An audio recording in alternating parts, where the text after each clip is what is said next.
اس زہر کو بہت اچھے طریقے سے سمجھ جائیں گے آپ لوگ، وہ کاروباری لوگ بھی سمجھ جائیں گے کہ دو دکانیں ہیں، ایک ہی آئٹم اس پہ پڑے ہوئے ہیں، ایک ہی چیز پڑی ہوئی ہے، ایک پہ گاہک زیادہ ہیں ایک پہ کم ہیں۔ وہ زہر ہمارے معاشرے میں آپ کو اس معاشرے میں سمجھا رہا ہوں۔ اور جس دکاندار کے گاہک کم ہیں اور دوسرے دکاندار دن بدن ترقی کر رہا ہے، تو وہ جو ترقی کرنے والا آدمی ہے، اب ظاہر ہے اب اس پر اب وہ زہر کا اثر شروع ہو رہا ہے۔ کیا زہر ہے؟ ایک دن وہ صبح آیا، اس نے آ کے دیکھا دکان کے باہر ماش کی دال پڑی ہوئی ہے۔ دوسرے دن آیا، اس نے دیکھا کہ کالے چنے پڑے ہیں۔ تیسرے دن آیا، اس نے آ کے دیکھا کہ کالی ہانڈی پڑی ہے۔ اور اگلے دن آیا اور اس نے دیکھا کہ وہاں پر کالے بکرے کی سری پڑی ہوئی ہے۔ کرتے کرتے کیا ہوا کہ اس کا کاروبار ٹھپ، پتہ ہی نہیں، وجہ ہی نہیں پتہ۔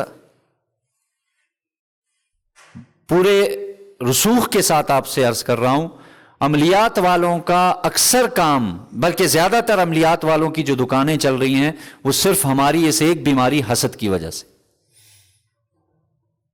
یہ واضح طور پر میں عرض کر رہا ہوں،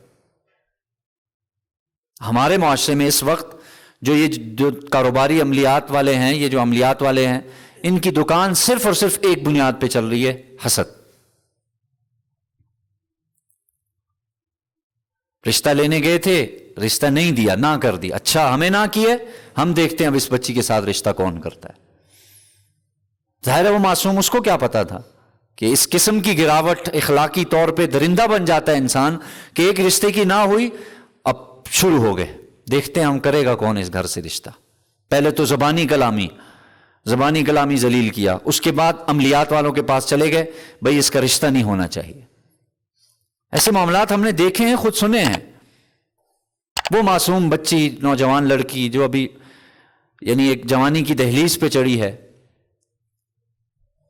کبھی اسے کیا ہو رہا ہے، کبھی دورے پڑ رہے ہیں، کبھی اس کو خون کی چھینٹیں نظر آ رہی ہیں، کبھی اس کے کپڑے کینچی سے کٹے ہوئے ہیں۔ یہ سب ہو رہا ہے اس وقت ہمارے معاشرے میں، اور وجہ کیا ہے؟ حسد، جلن۔ اچھا میاں بیوی خوش چل رہے ہیں، یہ خوش کیوں ہیں آپس میں؟ یہ تو بہت زیادہ ہے۔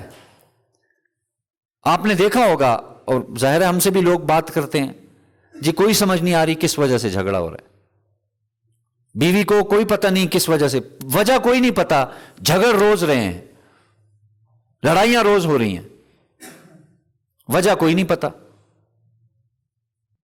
میرے محترم دوستوں، بزرگوں، اور میں عرض کروں، میں نے عرض کیا تھا اس کا علاج بھی اللہ تعالیٰ نے دیا ہے، بہت آسان، بالکل آسان ترین علاج ہے، کوئی ایسا مسئلہ نہیں۔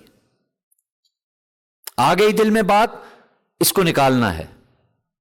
حاسدین کے حسد سے بچنے کا علاج وہ بھی انشاءاللہ میں عرض کروں گا۔